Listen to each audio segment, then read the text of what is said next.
I have 5 free motion quilt designs for you today. Need to catch up with this quilt along? Be sure to click the top right hand corner link of this video. Enough talking already. Up first today, some fun green olives. Now I'm not sure if that's what these are really called, but come on, it totally looks like a green olive, right? This is a super simple design to recreate. All you do is make the initial circle. Then as you come to close up the circle, you're going to go into just a smaller circle inside of the circle. Now you're not going to put them all cookie cutter, those inner circles.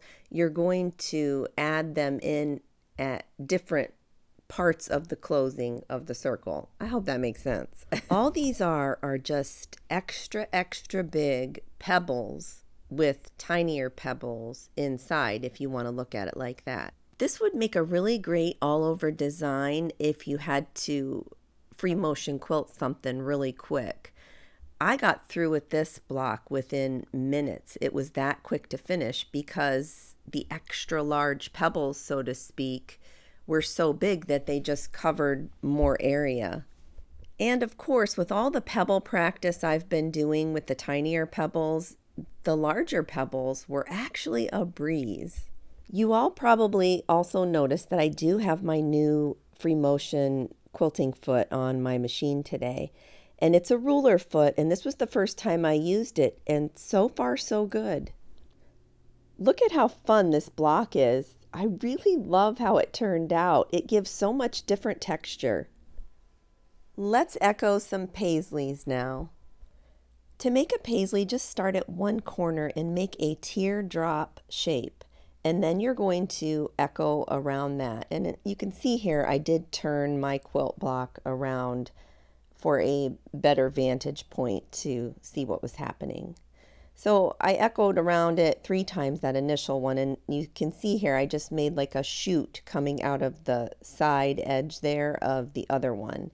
And it's just that teardrop shape and then echo. That's how I started out with these. Now you can try to get a little curvy with those as you go, as you feel more comfortable. I prefer the curvier look, but I still haven't really mastered those, so I'm just kind of doing that straight teardrop in different sizes and just echoing outside of those. I'm also being very conscious of the fact that I don't want them to go all in one row, and I noticed that's what I was doing at the beginning there, that first line.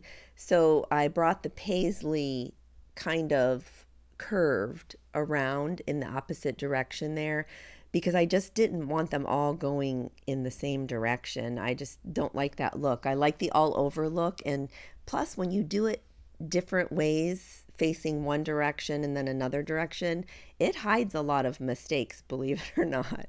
I also want you to notice that after I made the teardrop shape on some of these, I didn't have enough space to go back into the teardrop, so I would come up to another paisley and then just travel along the side of it and then come back up around, and that gave the illusion that they were clustered together and one on top of another, and that was a pretty cool look too. This block too was another really quick overall block to do. It just, once you get in that groove and that motion, you can just keep going on and on forever, it seems like. And I could totally see doing a really big quilt really super quick with this echoing paisley design. I really like the look of this all over design. It's going to be a go-to design for me in the future for sure. Quick and easy, and it looks great. Next, let's meander till our heart's content. Oh yeah, it's a heart meander. This is a pretty straightforward design. It's just like any other type of meandering stitch line, except we're going to add hearts in randomly. The best tip I can give you for this one is to figure out whether or not you want your line of stitching to come out of the top of your heart, or if you would like it to come out of the bottom of the point of your heart. Now I chose to do the bottom part, So you may want to choose to do the top part. And I think there is one heart in here where I accidentally did come out of the top of the heart, but no one's going to notice that one. Overall, this is a really quick, sweet design to put on a quilt project. It turned out pretty good. Definitely an easy design for possibly a little girl's quilt. That would be sweet. Are you ready for some all-over swirls? I am. I couldn't wait to use my new ruler foot on my swirl design. Now, mind you, I know I'm not using a ruler with my ruler foot. I didn't buy it for that purpose. I like the thickness that the ruler foot is in diameter. It gives me just enough spacing between each line of stitching, and it worked out pretty good. I was paying so much attention to the space between my stitch lines that I really wasn't paying too much attention to my swirls. So I have to work all that out because of the new foot and just, you know, all the logistics of it.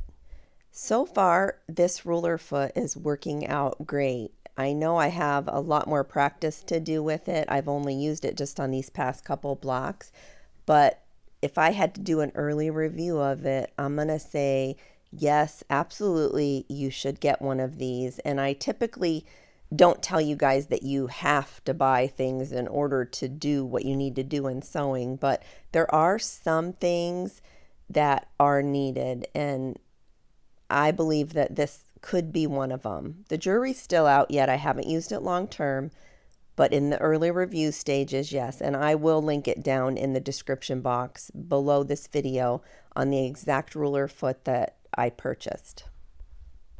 These don't look too bad. They're not my best swirls for sure, but I do believe it was because I was trying to work out the new foot and all, but pretty nice. A pinwheel design with some half square triangles. To free motion quilt this block today, we're going to have to make some registration lines. You did your 3/4 around the entire block area. Then you're going to fold it in half, finger press it, and then fold it in half again the other way and finger press it. Make some lines like a big plus sign, following the creases that you just made. Next, take your ruler and mark diagonally from corner to corner, and you're going to do that coming out of each corner. So if you're looking at this quilt block, you should have 4 separate squares with a line in each one of those squares, giving it that half square triangle. So from here on out, I'm treating each triangle as one section. So in one of those sections, as you can see, I'm putting a registration curved line, and that's telling me when I get to the sewing machine that that particular triangle, I'm going to have those curves going that way. Then I add a pebble in each of the other triangles so that I know that that's where the circles go and I don't put the lines in that particular triangle. It'll make more sense as we go here. So I'm just going to that first triangle and I'm going to make some curved lines all the way until I get to the bottom of that triangle. Now you can see here I've got some smudges of the blue because I had to erase some at the table with water and it got kind of messy, so that's why mine looks a little whatever, but it'll go away in the end once I take all the blue off with water. I really like this free motion quilt design on a quilt because it looks more intricate and more detailed than what it actually really is. Once I erase all those blue lines, the quilting just pops right off of that fabric. I like it. So I'm just going back and forth with a slight curve on this triangle block, and it's really just an easy motion. Once you get to the end, you'll travel around to the other half square triangle so you can do the other curved lines.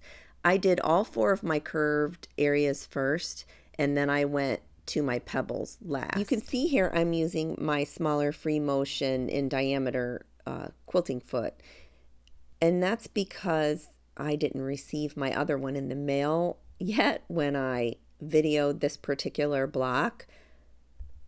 And as I'm watching myself free motion quilt this like you all are, I'm not so sure that that larger diameter ruler foot would have even worked with this particular quilt block. The plan was to outline or echo inside of those 4 remaining triangles, the ones that were going to have the pebbles in them. But as I got going, 2 of the triangles I did not outline. But I think I do like them outlined, so next time I'll have to pay better attention to the detail. I just started pebbling before I even outlined on the other 2, so it happens. What are you going to do? Doing these pebbles gave me a wealth of practice, and that's what I wanted to make sure I told you all. Practice, practice, practice. That is the only way that we're going to get better at free motion quilting. I can already tell that I've improved a lot with pebbles. Let's make that blue disappear. I am really loving this block. Let me know what you all think down in the comments. Don't forget to send your quilt block pictures to thesewingchannel33@gmail.com. I want to use your pictures in an upcoming video. Until next time on the Sewing Channel, take care.